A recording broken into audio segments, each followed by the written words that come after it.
Ryan, Howdy. we're back for another weekly podcast. I am going to be responsible for changing the camera back and forth today, so that'll be interesting. I have my control station here. Linda's sleeping, and she looked up at me. What do we have here in front of you? This is amazing. So we've got the new Jamis Faultline A2. We just finally got Jamis bikes in here, so we're super stoked to be representing Jamis and getting them out to you guys on the trail because they're great spec bikes for a budget to get started, to move from your first hardtail or from your hardtail to your first full suspension, or even if you're just looking to go further down the road with the full suspensions. They're pretty good spec at a good budget. Yeah, dude. It took me a while to find another Jamis bike that I liked, or to find a full suspension bike for that matter, under $2,000. Once the pandemic hit, kind of the prices of bikes went up, parts availability went up. So I spent the last 2 years trying to find a sub $2,000 full suspension bike, and they all lacked a lot of different things. This bike's got RockShox front and rear, which is amazing. It's got a dropper seat post. I mean, even back in 2018, 2019, for sub $2,000, you couldn't get a bike with a dropper post on it. So Right. you're getting a dropper, you're getting RockShox front and rear. And then the drivetrain, it is only an 11 speed and not a 12 speed, but the range is almost the same because the range on the 11 speed is 10 to 52, or 11 to 52, and then on the 12 speed it's 10 to 52. So you're really only missing that one small cog. So you're getting basically the benefits of a 12 speed drivetrain out of this budget 11 speed, which isn't really budget. It's Shimano Dior, so it's pretty good. Yeah, I dig it, and I think it's cool because with the 11 speed, obviously you get things down to a 12 speed cassette, everything starts getting thinner as you go. And pricier. And pricier. So with the 11 speed, yeah, you're going to save a little bit of money if you do damage or break things, and you're still getting that same range. So, and that's a big thing, when we look at kind of more entry-level bikes a lot of times, I think the drivetrains have limited range cassettes, whether they're, a lot of bikes are coming with micro shift stuff, so it's 46 tooth, just still great. I mean, again, 3 years ago, 4 years ago, Right. It was 10 speeds were coming with 42 tooth cassettes and stuff like that. So it is nice to see the 11 speed go from what was a 46 tooth to now you can get that additional range and still have the kind of maybe slightly increased durability of an 11 speed system. So, I think that's dope. I think it's really sick. So, yeah, you're still getting wide range. So whether you get this or if you're on Eagle or 12-speed Shimano, you're going to have the same gear range. Right, and it's nice because it's under that 2,000 point, and you get the one by with the dropper setup, which is super desired these days. And RockShox front and rear. That's another crazy thing. I mean, this is the first bike I've come across, full suspension bike that's under $2,000 from a bike shop that you can get. That has RockShox on the front and rear. Normally Right. they're going to have X-Fusion out back, so that's interesting as well. I really like that. When I seen, I mean, this is the bike that I was like, oh, we have to have Jamis in here. I mean, I saw the Faultline and it ticked all the boxes that I needed. Things I'm not going to have to worry about, things I know we're going to have a good experience and my customer's not going to immediately want to upgrade. And then even the brakes, I mean, we're looking at Shimano brakes on this bike. So again, that's another place where I think a lot of times when you're shopping that entry-level bike, that $2,000 bike, maybe you get Tektros on there. You know what I mean? Right. And these you still got your good old reliable MT200s. So great spec on the bike. Yeah. And then the other thing I really like from a mechanic standpoint is the dropper post. It's not garbage like a lot of cheap dropper posts are. This one felt great out of the box. Install went really smooth. The lever action's like really firm and responsive, and on the up and down strokes, it's super smooth. I was impressed with the dropper while I was doing the install. Yeah, I mean, it's a beautiful bike. I love it. It really blew me away when I came across it. I hate to, dote on it too much, but it makes me really excited because that was one thing over the last couple years with customers that were coming in. People wanted to try to stay under $2,000 and get on a full suspension. And really, we didn't have anything to offer them. And I wasn't finding anything on the market that I thought wasn't just going to be somebody, you buy it and you automatically have to start upgrading it. Because that's what happened with, the Hawk Hill when we used to sell that all the time. If anybody bought the base level build, they would immediately start upgrading it. And then for a year, they'd put new fork on. They put a new rear end on it. They put new wheels on it. And then after a year, they were still like, all right, I'm ready to upgrade now to my $3,000 or $4,000 bike. So they spend all this extra money just to upgrade anyway. So I think with the Jamis, it's really solid. This bike, just to finish up, RockShox front and rear, 11-speed drivetrain, Shimano M200 brakes. It's got a threaded bottom bracket. Yep. So I'm not gonna. Can I zoom into that? We're gonna see my directing skills here, how good they are. So you can kind of see the bottom bracket there. It's got a threaded bottom bracket. It's got a Shimano Dior crankset, so they're not putting, second tier. You're not getting an FSA Comet. You're not getting something that's going to fall apart. You got Shimano bottom bracket, Shimano cranks, Shimano brakes, Shimano drivetrain. I mean, this bike, and then RockShox front and rear. Like I said, there is nothing that turned me away from this bike. Boost spacing, it's through axle, front and rear, so you're not sacrificing. I had to double check. Yeah. I mean, honestly, when you recap it all and you put it that way, I am surprised this is under a $2,000 build, because I've seen them for years as being in the industry. This would always have been like a $2,500 bike. Yeah. Just for the specs that it has, and now it's under that $2,000 mark. So it's cool that we can start seeing like the evolvement of the industry, where the things that we want are actually starting to get closer into like a more attainable price range. So we're getting way more people on way nicer stuff basically at the end of the day, and I think it results in the riding community just having better experiences overall. Well, and I think, if I look up here, so this is the Faultline A1. This is the base build, 1999. Right. You've got them here in the shop. People can test ride them, do what you want. 130 mil of travel, 120 on the rear. But that's the A1. They have the A2 build, which I can get you within a couple of days. Those are $25.99, so $600 more. You get Stan's wheels. You get the 12-speed. SLX 12-speed, race face cranks, 4-piston Shimano 401 brakes. Stan's wheels or Stan's rims, and then it's got a RockShox 35, so a bit beefier fork. But for $600 more, you get the Stan's wheels on there. That's a really nice touch. That kind of tells me they're looking at what are the consumers saying they want. So it's got a Shimano SLX hub paired to that Stan's rim, but a good, strong, durable rim. So that's really nice as well. I dig that. So both builds, like I said, I'm happy to order those in for anybody. We do have the Fuel X5s here, which is truck's entry-level full suspension bike, and kind of the problems we ran into there, and is this price point wise. So somebody jumping into their first full suspension bike, maybe they're getting their first bike. I really like kind of upselling people to a full suspension as their first bike and bypassing that hardtail, because there's that age-old, everybody always buys that $500 to $700 hardtail, and then you regret it, right. And everybody's done it. Everybody's bought a bike's done it, but I rather help my customers just skip that. I get it's kind of a learning part of the process of mountain biking, but I don't know if people need it. Now when we're talking an entry-level bike is $850, well, that's a different story. Where a bike with an air fork is $1,200. And then for $19.99, you can get a full Shimano build, full Shimano RockShox build, and the frame's beautiful. I mean, it is a gorgeous bike. I love the color. I think maybe on camera, because we have lights on it, just so you guys can see the components and whatnot. But the color is a little bit darker, I think. I'm colorblind. I don't know. It's a really pretty color. It's called Riptide.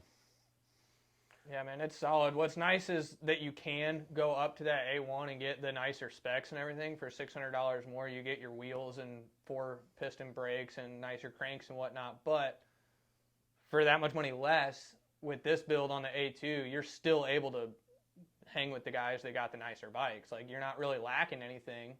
It's just not as nice as it could be. But you don't need that whenever this is the price point that you're trying to hit, which is great because this will give you everything you need to go out on rides and keep up with your buddies over the real chattery stuff. Yeah, it's beautiful. And even, I think a lot of the people who are probably catching this podcast, typically maybe they already ride. A lot of guys have hardtails, maybe are looking at their full suspension upgrade. This is a great choice. Like I say, it's solid. These aren't these aren't budget components they put on this Exactly. bike. Yeah, that's what's really amazing is it's not like I can't really pick out a specific point where they cut corners, which is usually pretty easy to do on a $2,000 bike. But this one's like, no, they checked every necessary box. No, absolutely. I think when I'm playing around with the zoom and stuff on this system, I think it actually will stay on that camera as long as I'm zooming around. As long as I'm doing a little zoom. Sweet. But yeah, dude, I love it. I'm excited for people. Good bike to recommend to your friends as well. It's beautiful. Jamis does a really good job. You know, I really didn't want to bring in any bikes, but when I came across this one, I was like, oh, this is perfect. I think people are really gonna. It's just beautiful. The lines on it are great. Maybe you guys can't see it really great on camera. The chain stays, you know, or is dropped on the one side. So just a lot of really cool stuff on this bike that make it a fun one to have here at the shop. So Absolutely. I'm just noticing too now as I do welding classes in the background, and the welds on these frames look really good and consistent. well, Jamis bikes. In the build process, it was pretty straightforward with this bike. They did a good job. Vittoria tires, tubeless ready. So it's another thing that I think companies tend to kind of catch you on a technicality on. Be like, oh yeah, it's the bike's tubeless ready. And then, you know, people will buy a bike because we had this issue with the fuels back a couple of years ago.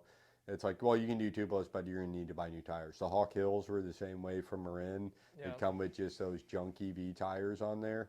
So they weren't tubeless ready. Well, the rims are tubeless ready. So if the customer wanted to actually be tubeless, you're spending $18.99 on a bike, and then you're buying, you know, $150 to $200 worth of tires and sealant. So it's another $200. Now you're over the price of a Jamis. So, Right. you know, this comes tubeless ready tires. These tires are tubeless ready. Yeah, and they're not bad tires. I actually rode the Vittoria Mazdas when I was out in Arizona for almost a year out there, which is like longer than I would be running tires in the desert on a daily ride basis, but they held up quite a while. Yeah, and now I remember, I was like, I know I had somewhere to go with this conversation. The bike it's dubbed kind of as a cross-country full suspension bike, which is hilarious to me because, again, when I opened the shop 5 years ago, you know, there wasn't a ton of full suspension bikes you'd see in stores. Everybody would tell you, like, oh, what do you need a full suspension bike for in St. Louis? You know, get a good hardtail. Don't waste money on a full suspension. Well, now you're getting quality components on a full suspension for less than what you would get those same quality, or the same price essentially on a hardtail from other brands. Right, yeah. So this has got 120 mils of travel out the rear and then 130 mils out the front. Which is a ton. Yeah, it's plenty for, especially for around here. Yeah, it makes it a killer for these trails. I think, you know, everybody's kind of defaulting is over biking. Right. Well, you're wasting a lot more energy for one. And 130 mil of travel will still go down to Bentonville. You can still ride anything here on it. Maybe if you go out west, you might want to start rethinking what you're doing. Yeah, so I had 160 mil out west, 30 mils more than that, but I also never ever bottomed out on that bike. And so I may have totally been able to get away with 130. I don't know if that's a valid excuse because you're not on either camera anymore, to be honest with you. Sweet. Let's scoot you. I'll zoom this one out a little bit. There you are. Now you're back on camera. People have seen enough close-ups of the Jamis. But yeah, no, I think that, and that was the other thing that, you know, got me excited about this bike because obviously I saw the build on it. I was like, oh, that's excellent. We got to get this in the shop. This is cool. But then I wanted to look and see, okay, what are some reviews of this bike? What are some of the YouTube reviews saying? What are people talking about? And one thing that everybody kind of brought up was a little bit more cross-country geometry. So 67.5-degree head tube angle, which again was enduro or geometry on bike, was pretty standard if you had an aggressive bike. If you had, you know, it's the 65-degree stuff that every bike has now, it was not the standard. And again, these are, you know, or 63.5 on a lot of like enduro rigs. So, you know, for our local trails that are tight, They're technical. We do have some, good downhill stuff, but we also have a lot of technical climbing. You're going to really appreciate having a 67.5-degree head tube angle, and then having a little bit slacker seat tube where your weight's going to be balanced over the back wheel more. So I think all those things are really nice on this bike and make it a perfect St. Louis bike. So once I really started digging into the geometry of the bike, I was like, oh no, this is exactly what the riders who are buying this bike need. Because if you're regularly going out west to ride, if you're regularly going to Bentonville to ride, if you're doing that, then yeah, you buy a Remedy, buy a Slash. Jamis has got, their bigger travel bikes have really cool suspension. We'll get one of those in here eventually. But I mean, get a bigger travel bike, then those are the guys doing that. So the people who are buying a $2,000 full suspension bike are either in the beginning of their riding career, so they're not really going to be pushing it as much, maybe down in Bentonville or in Arkansas. I don't know. Maybe they're asking more of their bike if they're maybe not as skilled, like I might demand more of my bike than somebody who can actually ride well. Right. So, and for the people going that route, I feel like a sweet spot is 160 out the front, 150 out the rear, something around there. I would not go over 170 out the front. I've personally ridden it. I ride 170 out the front now, but only on my e-bike. And if it wasn't an e-bike, it would just be an unnecessary amount of travel. So I think that sweet spot at like 160 out the front, 150 out the rears, that'll get you all around the U.S. for sure. yeah, and the fault, I'm trying to throw it on the screen. The Faultline is Jamis's big travel 27.5 bike. It's pretty dope too, and it's good for the money. So I just, we have enough big travel bikes in here right now, and probably won't bring one in, but maybe in about a month or so you guys can check back. But their big travel, the hardline starts at $37.99. It's sick looking.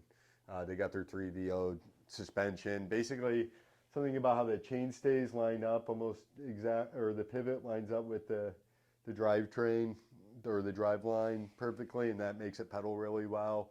So it accelerates. You're not, when you push your pedals in to start riding, you're not squishing your rear end down because you're in line. And then the other thing is like when you come down off a jump or a drop or something and that back suspension does go up, it's not stretching this chain line right here, which kind of pulls on the pedals and can get you like kickback in your feet. So that drop in the frame right there kind of helps with that quite a bit to keep it the same. As it comes up, it comes kind of closer. I was talking about the hard line, the 27.5 hard line. But yes, that would stand to be true with that as well. And they say they drop that side to make room for the chain ring. But that's got how many teeth is that chain ring? Oh, good question. I can zoom us back out so people don't have to stare. That is a 32T. Pretty common. 32? It looks so much smaller. It does look small.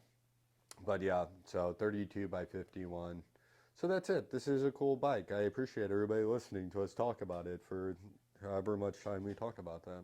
Right. We kind of started jumping into some of the bigger bikes, but really the main drive home point is that for under 2,000, you're getting everything you need. Every box is checked and no corners are cut. Yeah. So we're so excited. I'm supposed to talk about all kinds of things. The drawing's coming up. That's 8 p.m. on the 1st of the month. We draw for the electric skateboard, the Casio Tough Solar watch is really sick, a Fox hat, Stan's dart tool, all kinds of stuff. You have to be in the live chat on Facebook or Instagram in order to win that. If not, we'll go to the next person until we call somebody's name who's in there. So you got to be in there if you want to win. Somebody in there is going to win. That's over $250 value in prizes. The website is back up and running with our full parts catalog. We kicked that back on. So everything should our inventory should all update on there. People can shop parts and even stuff that we don't have in store, you can order and have sent to the store. And all that good stuff, and just pick it up on your leisure or whatever you may want to do. So the online store is back in action, ready to rock. So we're excited for people maybe that aren't local. Oh yeah, we can ship a lot of different things. If it allows you to check out with shipping on the website, then it'll ship. And that's going to be everything except for bikes. We can't ship truck bikes. We can't ship the Jamis bikes either. So that's it. Those were announcements that if I was a smart man, I would cut this right here. Jump it back, put it on the front side, and then make people Right. listen to our whole entire pitch about why we're so excited about the fall line. I might do that. I'm going to do it. So now, let's talk about the Jamis Faultline. All right, that's it.